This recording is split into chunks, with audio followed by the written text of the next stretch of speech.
a secretária que escolhia o revisor. Ah, aqui um artigo de adubação na banana. Quem mexe com isso? Zé, Maria e João. Mandava para eles. Entendeu? Não tinha esse critério. E depois, realmente, que chegavam os pareceres, o editor-chefe fazia mais um trabalho e verificava. Percebo que a secretária não tem nenhuma expertise para escolher o revisor de área. Entendeu? Ela não tem como fazer isso. Não é nem culpa dela. Ela está lá para fazer outros trabalhos burocráticos da revista. Não é função dela, vamos dizer assim, insuficiente saber essa temática. E o ano passado, a gente fez uma triagem na revista, a gente pegou eu peguei a planilha com todos os revisores, para você ver como é que a coisa funciona, hein? Peguei todos os revisores de área, melhoramento de plantas, que é a área que eu faço a editoração da revista. E aí o editor-chefe me mandou a planilha, tinham mais de 135 profissionais. Como é que funciona? A revista te credencia como revisor, e você autodeclara as áreas que você pode dar parecer. Eu posso dar parecer em adubação, fisiologia, pós-colheita e melhoramento. É desse jeito.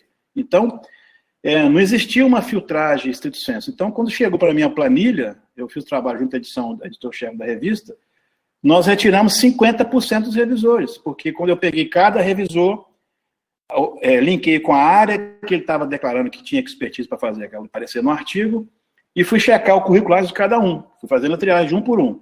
E tinha uns revisores com formação bem distinta, bem díspare, por exemplo, de melhoramento de plantas, que é a área que eu analisei, né? E se declarava como apto. Por que eu faço esse comentário? Para vocês terem ideia, é o seguinte: quando a revista tem a figura do editor de área, o critério de publicação é muito mais rigoroso. Se vocês acham que é rigoroso uma revista publicar um artigo, quando tem editor de área, ele fica mais rigoroso ainda, porque o editor de área passa a ser um profissional específico daquela área em questão, e ele vai analisar o artigo com muito mais rigor e vai indicar revisores que têm expertise na área, o que não acontecia anteriormente, entendeu? Então, isso faz com que, olha esse dado que eu botei para vocês aqui, até pouco tempo atrás não tinha figura de editor de área. Em 2017, a gente colocou editor de área, o tempo de tramitação do artigo reduziu em 45%, o índice de rejeição foi de 43% para 64%. Então, nós fomos a quase 65%, ou seja, de cada 10 artigos que chegam na revista, 6,5 a 7 são rejeitados por nós. Por quê? Porque nós colocamos editor de área, porque é o seguinte, pessoal, muitos erros grosseiros que vocês possam, porventura, ler num artigo científico, faltou expertise no revisor do artigo. Ele deixou passar, por sua vez, o editor-chefe não tem expertise em todas as áreas de publicação, passou também. Esse é um dos motivos principais que você tem aí vários artigos publicados com algum erro conceitual ou científico, porque o revisor de área não teve, o ad hoc não teve aquela expertise plena para fazer isso. E é o que eu falei, uma revista A2, ela tem um número de submissões superior a 45 artigos por mês, ou seja, desses 45 que chegam, 5% é publicado. Então, vocês verem aqui, só colocando esse preâmbulo inicial, que é uma área bastante competitiva para nós, mas não é para desanimar, não, é para a gente ter consciência de onde a gente está mexendo, né, para não ser pego desprevenido, essa que é a ideia, né. Então, em relação ao artigo por si, propriamente dito, né, aí fica essa pergunta, onde se inicia a ideia do artigo? Vem os questionamentos, o planejamento e execução das atividades do experimento tem que ser pensado. O planejamento da pesquisa, delineamento experimental são apropriados? Olha só esse dado aqui, ó. Essa revista Ciência Rural, que alguns devem conhecer, ela publicou um artigo onde elas fizeram um levantamento, nos últimos, desde o começo da revista, das análises estatísticas que estavam sendo usadas nos artigos que já tinham sido publicados na revista. Perceba, olha, 64% das análises estatísticas tinham algum equívoco. Não é um erro pleno, mas tinha algum equívoco, né? Poderiam ter sido feitos de outra maneira. Talvez, se, como eu falei, esse editor diário, o revisor, né, o ad hoc que revisou o artigo, tivesse uma visão mais de expertise maior, esses equívocos não teriam passado. Mas vocês verem como é que tem, às vezes, muita coisa publicada. Então, nós, como pesquisadores, como cientistas, temos que ter sempre uma visão crítica, não só para desenvolver a pesquisa, mas para fazer a leitura de um artigo científico. Vocês vão, com certeza, encontrar artigos com erros, né? Erros conceituais aí. Haja visto, a gente está no debate da cloroquina aí no mundo, né? O rapaz da França publicou, é contestado, a amostragem não foi suficiente, né? Não teve grupo controle, enfim, é uma pesquisa que a metodologia, ou seja, o instrumental que ele usou não está apropriado, isso gera dúvida no artigo, né? Então, esse é o detalhe. Objetivo do artigo, olha só, esse é um dado interessante, quer dizer, quando eu coloquei lá na entrada, os periódicos de alto fator de impacto, tem uma pergunta que a gente faz: qual a sua capacidade de investimento de recursos financeiros no seu trabalho? Porque esse é um outro dado interessante. As revistas de maior fator de impacto, consequentemente, elas vão receber artigos científicos que tiveram alto valor de investimento financeiro na sua elaboração, na sua pesquisa. Então, às vezes, isso é uma coisa que vai restringir, não pela qualidade do seu tema, dele ser melhor ou pior, não é isso. Mas, muitas vezes, olha só esse exemplo que eu coloquei no nosso trabalho aqui no laboratório: estudos de mapeamentos genéticos de resistência a doenças. Então, eu quero fazer um mapa genético, né, de uma doença, como eu fiz aqui para a resistência ao vírus do maracujá. Então, eu acompanho a população, eu faço avaliação de campo e vou para o laboratório na parte de biologia molecular. Um artigo desse fica por baixo, por R$80 mil, né? Entre reagentes de PCR, as enzimas, os equipamentos laboratórios, ou seja, é uma área de alto custo para você fazer os experimentos na área de biologia molecular. Então, consequentemente, um artigo dessa área vai te custar um valor de investimento de pesquisa alto, né?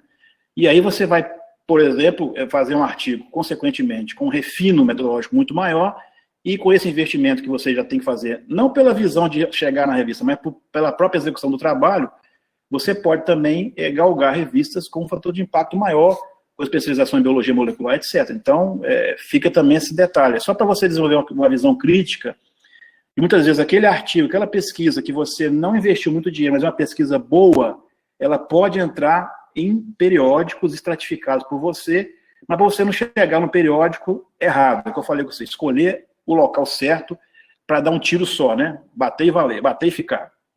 Continuando.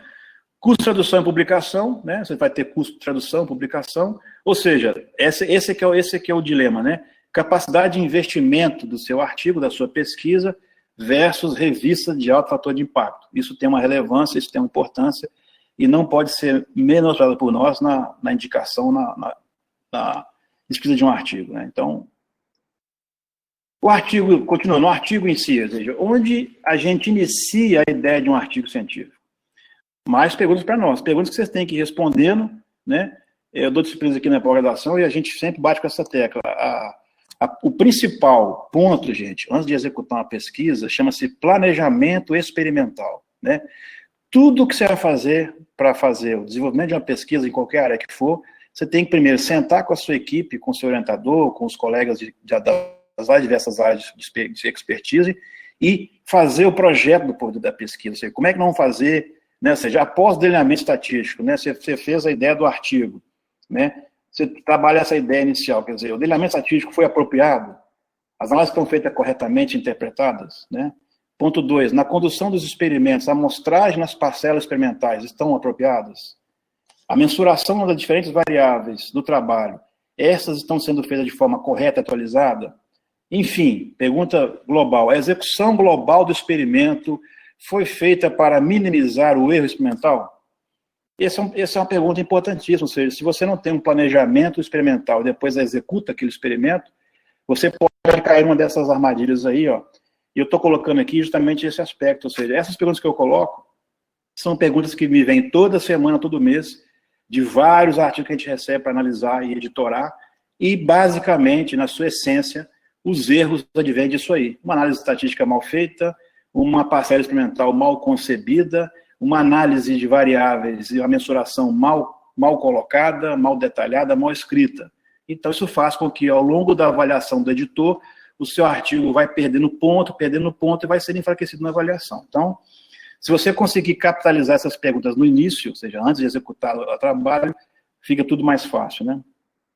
E aí, depois que você fez essas perguntas, ou seja, você checou, fez esse checklist aí, modelo, desenho, estatística, porque é o que eu disse naquele slide lá no começo, a nossa pesquisa, ela é altamente instrumentalizada. Nós precisamos lançar a mão de conhecimento estatístico, de tamanho de parcela, de como fazer uma variável, de uma análise de variância, de um teste de média, de uma análise de regressão, ou seja, de vários tipos de um arcabouço analítico que a gente tem em mãos, para justamente comprovar as hipóteses H0 alternativa. Você trabalha com hipótese científica, tem que ter um delineamento estatístico para poder, de forma robusta, comprovar a sua hipótese. Então, esse tem sido assim, um dos principais, né, quesitos que você olha na avaliação de um artigo, obviamente nos demais pontos que eu vou englobar aqui também, né? Então, aí, como você fez essa análise, passou por essa parte de planejamento, está começando, está com as suas informações em mãos, né? E aí vem a pergunta também, importantíssima. Como escrever o seu artigo? Como é que você vai fazer? Então, o primeiro ponto é a introdução do artigo, né?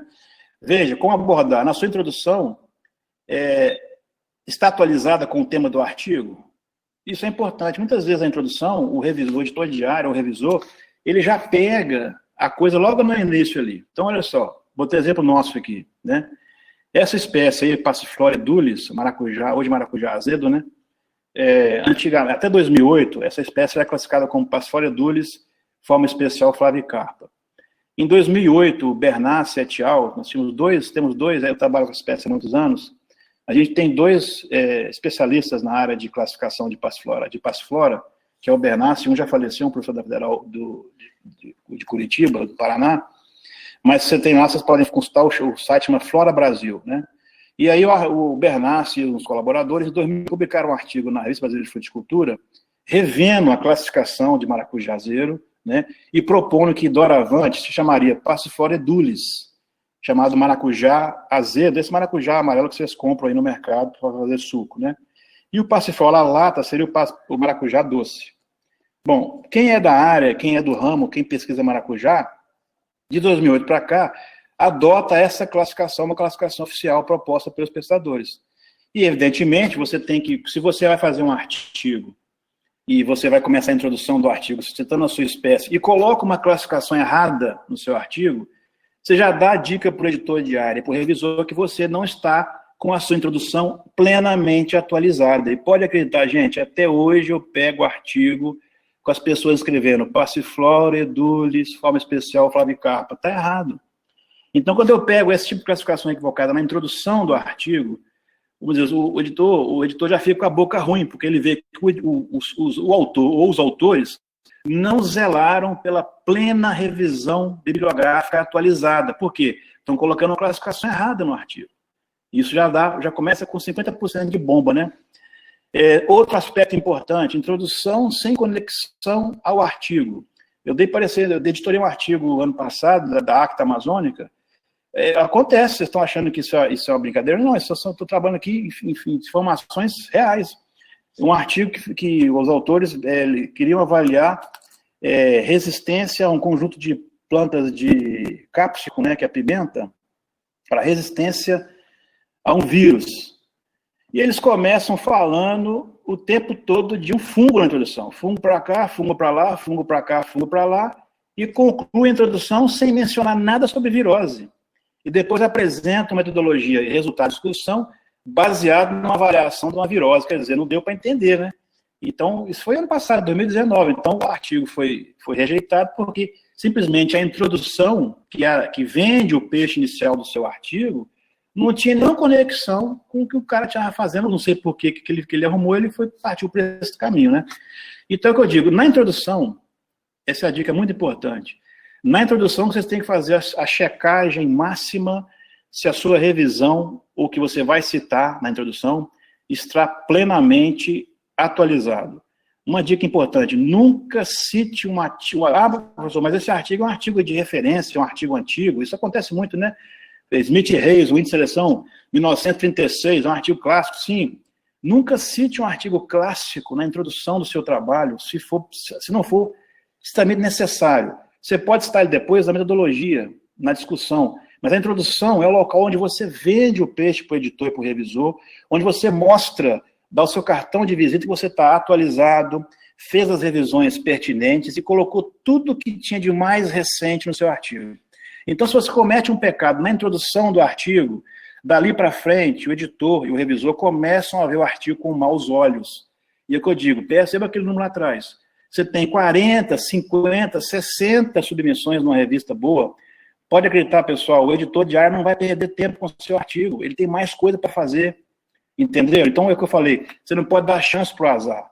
Então, esse checklist é muito importante. Então, qualquer nível de mal informação ou mal pensar do editor, ele vai descartar o seu artigo, porque ele tem mais 30 para olhar e não vai ter tempo para fazer isso. Então, essa é a realidade que nós estamos vivendo, nós temos que ter sempre atenção. E eu digo, se você tiver atenção, etc., eu vou ter um dado nosso também. A gente submeteu um artigo, tem 15 didias, para uma vez chamada Chilean Journal, né? Fica a revista da Universidade do Chile, de um trabalho nosso exatamente com resistência à virose do maracazeiro azedo, trabalho de tese da minha de doutorado, que está agora nos Estados Unidos, no doutorado de sanduíche. E aí eu submeti o artigo, né, mandei para a revista, quando deu uma semana e meia, o editor de área me respondeu. Ele respondeu o seguinte: o artigo tem alguma validade e tal, mas na introdução, 78% das referências são do próprio grupo de pesquisa que desenvolve a pesquisa. Ou seja, ele fez uma triagem inicial do nosso trabalho e viu que todas das referências que eu citei na introdução, que estavam atualizadas, mas 78% era do meu grupo, né? Mas veja, eu sou praticamente o único cara que trabalha um programa de melhoramento para resistência ao vírus no Brasil. Um cara lá na Bahia, o Antônio, e eu aqui no Rio de Janeiro. Então, aí o editor não aceitou, devolveu. Eu fiz uma carta para o editor de área, né, explicando para ele que a espécie é uma espécie tropical, uma espécie nativa do Brasil, papapá, e que a nossa universidade era basicamente a única instituição no Brasil que desenvolvia trabalho de pesquisa com esse foco. Consequentemente, o alto percentual dos artigos colocados na introdução eram nossos mesmo. O editor de área, o editor-chefe, aceitou e mandou ele submeter o artigo. Então, você vê que, mesmo às vezes, você pretensamente cometendo algum pecado, esse pecado ele pode ser corrigido. Então, a gente conseguiu defender.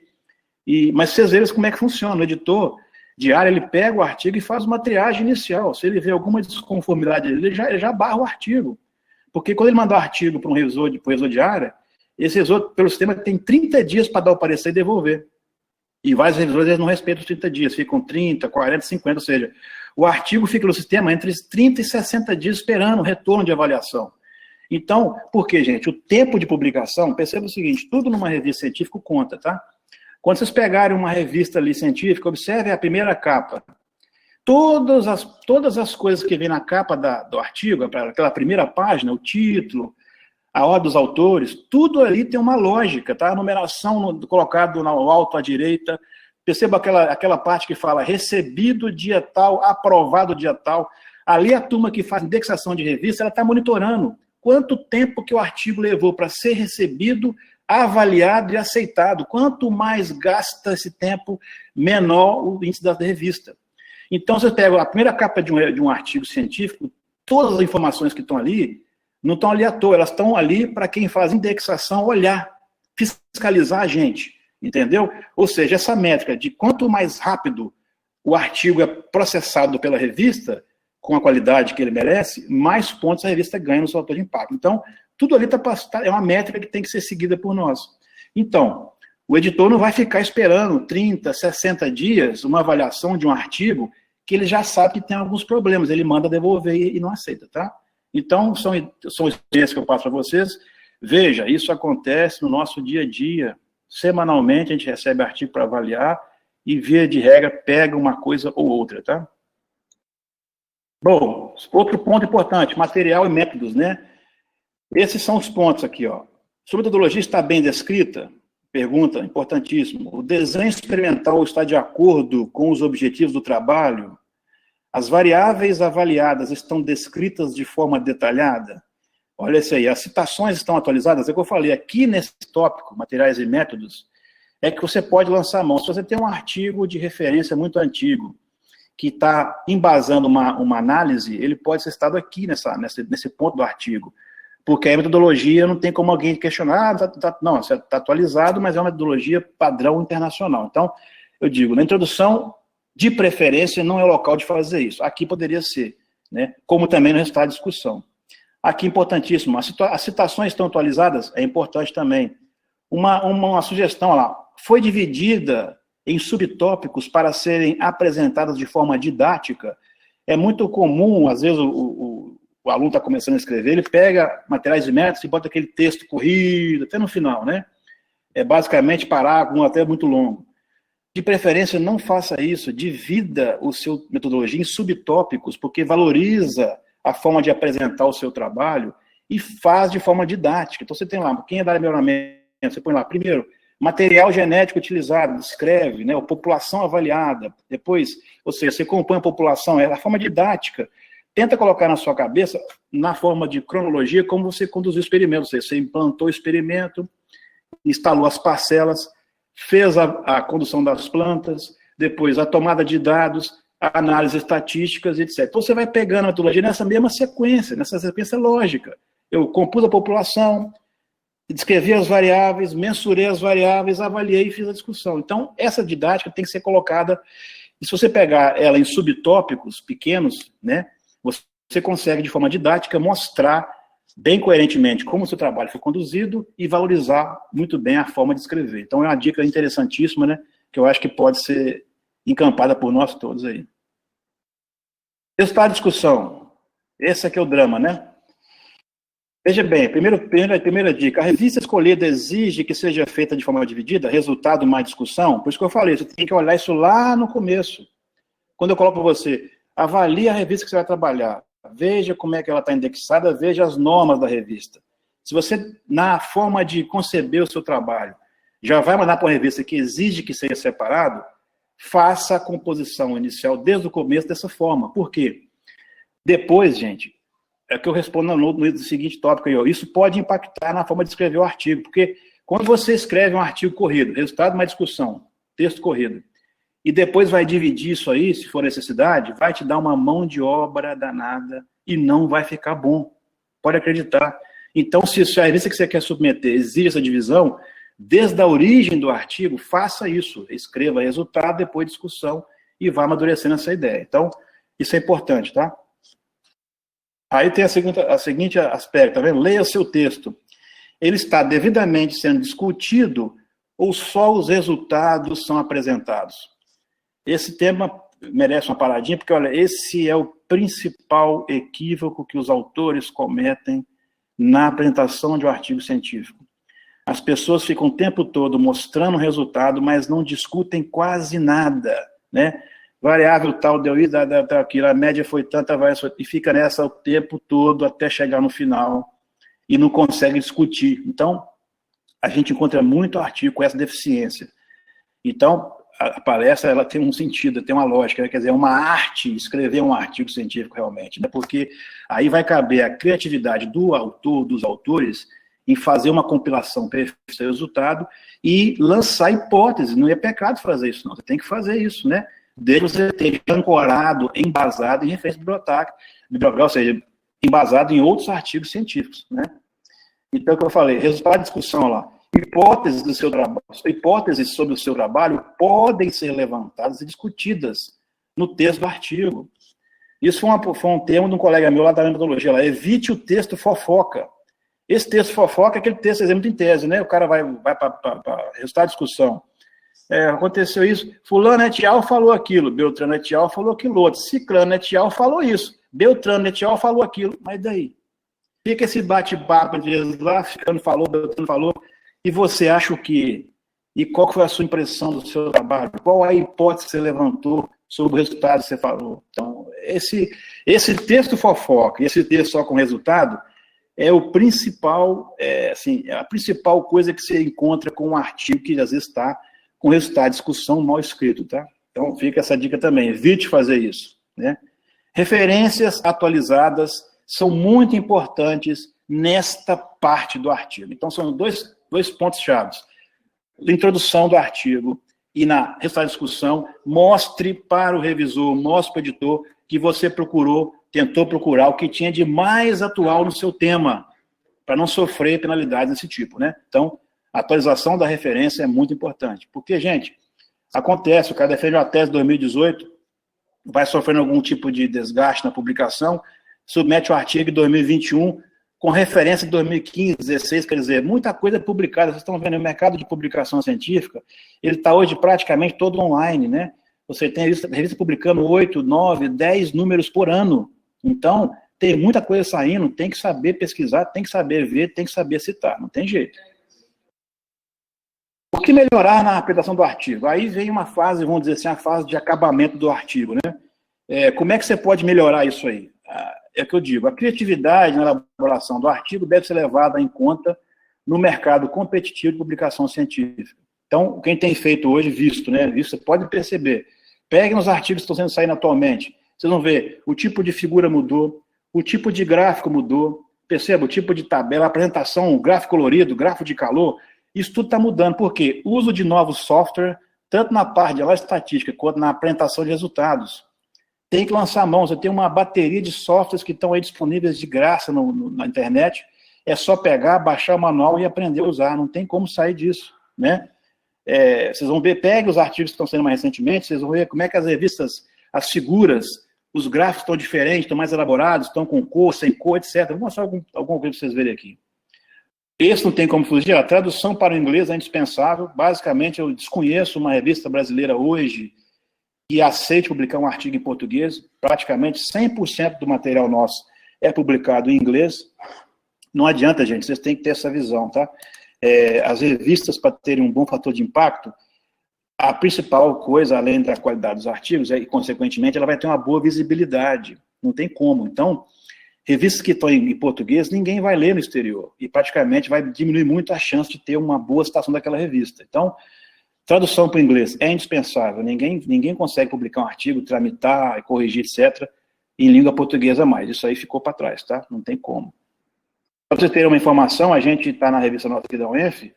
Nossa revista começou, nosso primeiro número foi o ano passado. Nós começamos a trabalhar em 2017, e para começar a capitalização de artigos, e analisar em 2018, e agora em 2019, publicamos os primeiros números. Número 1, número 2, como falei, a gente começa pequeno, que são revistas que ainda tem pouca submissão, a gente publica 2 números por ano, com 6 artigos em cada número. Vocês não podem entrar pelo site, vocês vão ver lá.